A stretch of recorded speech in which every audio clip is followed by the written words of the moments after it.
Hi again then guys, and welcome to the 71st episode of B-Road Ballers, the review series for Gran Turismo's hot hatches and also sleeper hatches. And this particular hatch, I would say, falls more so into that second category, that of sleepers. And the particular vehicle in question is the Daihatsu Move all-wheel drive model SR-XX.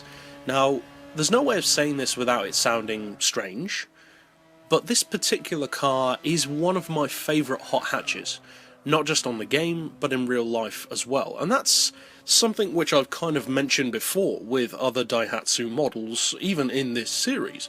We've discussed the Daihatsu Storia, the Daihatsu Cuore, and these are great little performance cars. Now, I can completely understand why other people would have no interest in these vehicles at all.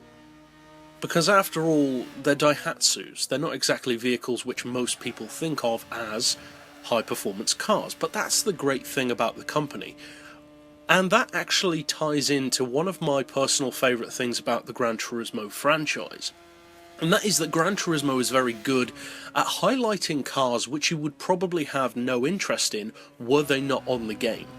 But as they are on the game, you end up using them for different things, and potentially you can cultivate interest in the backstory of a car or a company and start to appreciate just what they do, because every car has its own history. Some, of course, are more interesting than others, and some cars are better than others.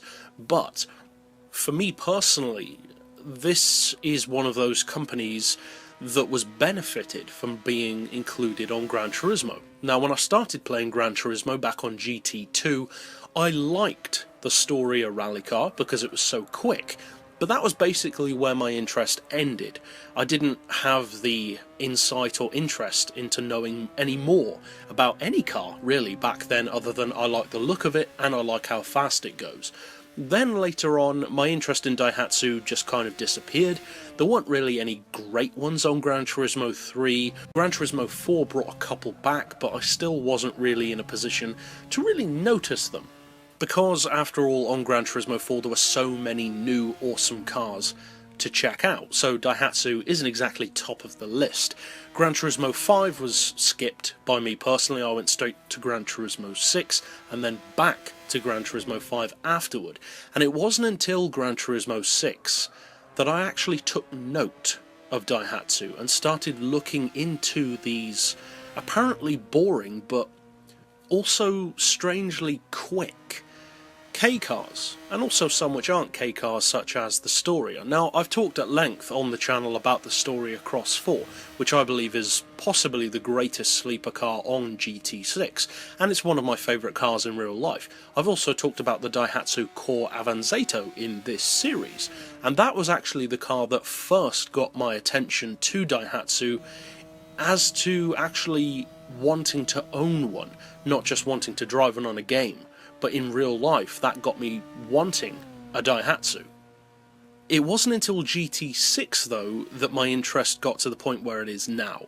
I love Daihatsu as a company. I have massive respect for what they accomplish with what they have to work with. They have cars which are pretty much the definition of cheap and affordable. They're cheap to buy, cheap to produce, cheap to run. They're completely unassuming cars that nobody could take offence at, nobody would want to steal, and nobody would charge a high price for in a used car dealership, in real life or on a game. But at the same time, they have this strange knack for making oddly quick cars, such as the Cross 4s, the Avanzatos, and this car, the Daihatsu Move SR-XX. Now, this is a car, like some other Daihatsu performance models, that you really need to experience more in real life to get the full benefit of, because in real life, you can experience the advantages of a car much more so than in a game. In a game, it's much more clear-cut. Is it fast or isn't it? In real life, there are so many more variables at play, things like affordability, reliability, practicality, running costs, etc. And Daihatsus offer all of that in a great package that wouldn't offend anyone. But this particular model kind of takes that to a new level, because the Daihatsu Move is even more of an easily underestimated vehicle than the Storia or the Cuore.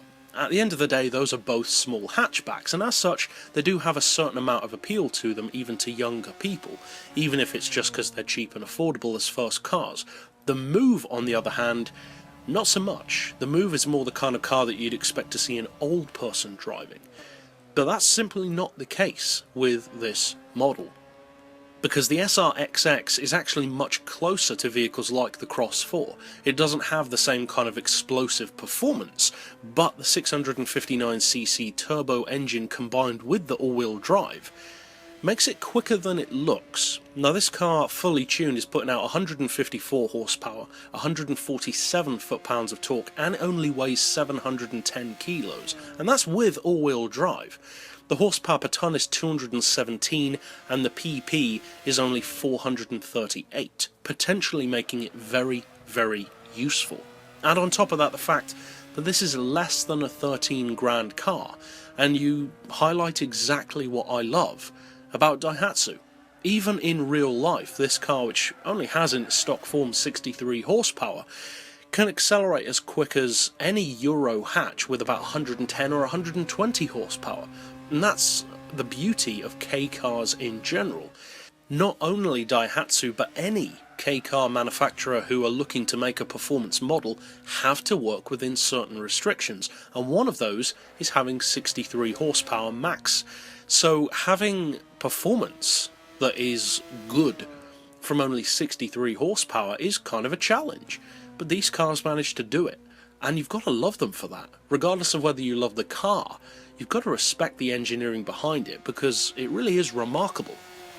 So overall, this isn't a vehicle which I would say everyone needs to buy. If you're looking to buy a Daihatsu that's superb and will appeal to you regardless of if you love it or not, then you're probably best off going for the Cross 4. If though you're more like myself and you just enjoy engineering and smaller sleeper cars, then check out this model.